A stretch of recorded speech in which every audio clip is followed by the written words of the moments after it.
A few years ago, a friend asked me to give a friend of hers advice. That friend called me, I related my experience, he related his, and he thanked me for the call. "But I haven't been very helpful," I said. "Oh, that was perfect," he replied. "My granny always said, a problem shared is a problem halved."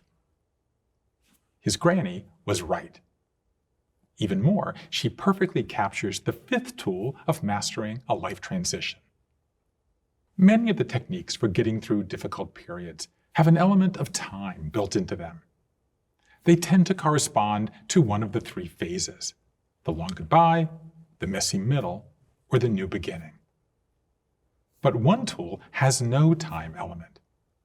It floats, it reoccurs, it happens all the time, and sometimes only once.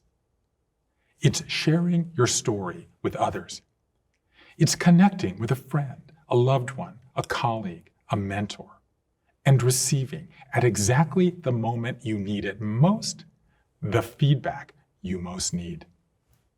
Human beings like to share.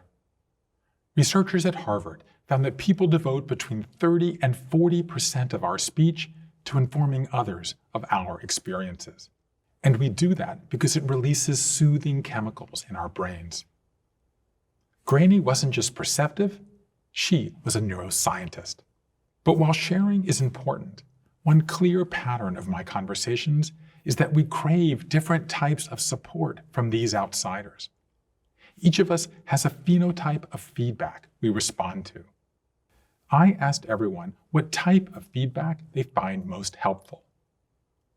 A third of us like comforters. We want unconditional love. "I love you, Dave. You'll get through this." A quarter of us like nudgers, people who gently push us in the direction we need to go. "I believe in you, Maria, but maybe you should try this." But 1 in 6 of us likes people who stand up to us. Like Cher's character in Moonstruck, we like slappers, in the metaphoric sense. "Okay, Mom, get over yourself. It's time to try this."